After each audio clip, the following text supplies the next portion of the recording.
Marco knows this. He's moving his cards forward. Markus Bürtchen is extending ahead, and that is it. I remember watching YCS Bochum and being absolutely floored when Marco Perico won the event with World Chalice. At that time, World Chalice wasn't even a dot on the map. Pendulum was the most dominant deck, with Pendulum FTK having been Perico's last opponent. Archetypes like True Draco, Trickstar, and Dino were nestled below it. Perico had not only triumphed against the format's top contender, but had also managed to overcome many of the lower tier decks that presumably should have had a better chance than he did. Let's now fast forward to December 1st of that same year. Enter YCS Milan. That's amazing. Yeah. And the handshake, and there he goes. Oh my god. Prior to this event, Prank Kids were a nothing archetype from some failed side set.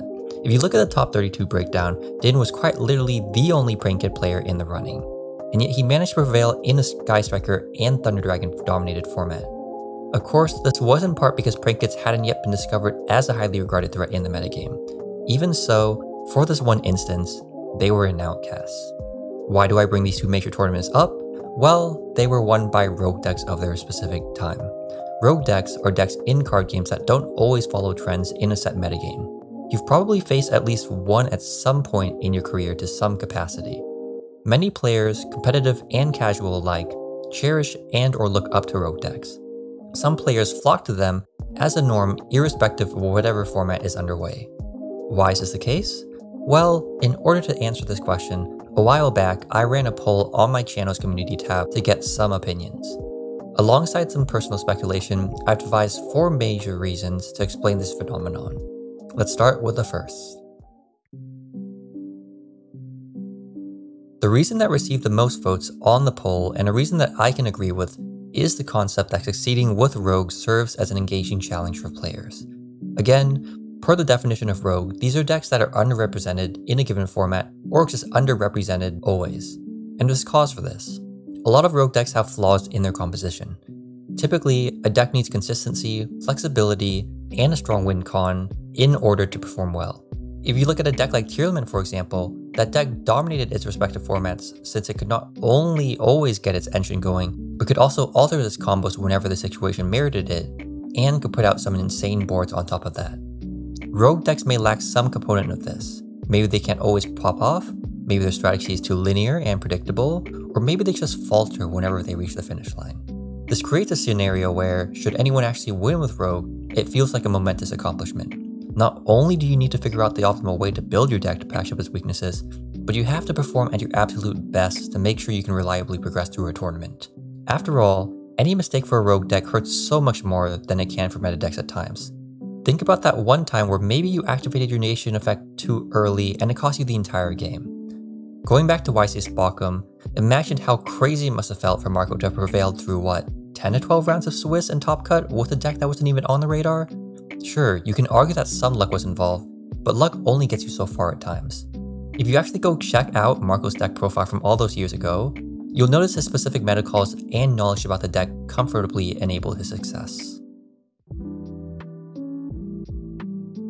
When it comes to choosing a deck in card games, you typically want to pick a deck that best suits your own personal needs and, to an extent, your identity. Rogue decks are that option for many people. We had mentioned prior how many archetypes in this category are flawed for one reason or another. Sometimes this is actually a result of said archetype trying to incorporate some really unique playstyle or gimmick versus the norm. This trait is oftentimes enough incentive for players to try rogue decks out over others. On top of this, rogue archetypes may sometimes represent an ideal that truly resonates with their audience. Lore or art shines here. I play the Yu-Gi-Oh! Archetype Punk, for example, because I really like how its cards represent a mix of different Japanese art forms and the cyberpunk genre. I'm sure if you were to go to your locals and find your designated rogue rascals, at least one of them would say something similar about their respective deck. Finally, a part of this argument that is sometimes understated is the thought that rogue decks let you be individual to the crowd. When it comes to meta decks, everyone is gunning for them. It sometimes feels hard to stand out as a player when your build is identical to everyone else's bar some quote-unquote spicy techs. With Rogue, you're at a disadvantage at times, yet you know you're one of the few that have dedicated love and care towards your lesser-known archetype. You feel different from the norm, and may not feel pressure to follow those trends derived by top players or by top builds. Card game prices can really add up when it comes to format defining staples or decks. Though you'll have those players that can't afford to shell out that type of money, you'll also have players that try not to invest so much into their local scene. A lot of Rogue decks can meet this demand, being affordable and enabling these types of players to join games at ease. Sure, not every archetype in this category, as previously discussed, will be the utmost competitive. Furthermore, generic staples sometimes prove crucial to Rogue decks, which can inadvertently jack up costs. Yet, the nature of Rogue enables you leeway in a sense. Since you may not always be expecting to do well, but rather just hoping to have fun, you can do away with hefty purchases until you're eventually ready for them. At a point in your card game career, you've probably heard the meme of, or even seen in real time, that one player online who wants to duel with the conditions of no meta, no XYZ, no synchro, no fusion, etc, etc, etc. Though this specific scenario is a dime in a dozen, the concept of playing Rogue to avoid meta is one some players do adhere to. Meta, per definition, can be really competitive, and that doesn't appeal to everyone. There are those that even dislike the fact that meta is so strong and oppressive, and prefer to play an archetype that seems more reasonable and fair to them. There's nothing wrong with this, of course. Everyone is entitled to their own preferences at the end of the day. If you simply don't like playing meta, Rogue is always there as your alternative.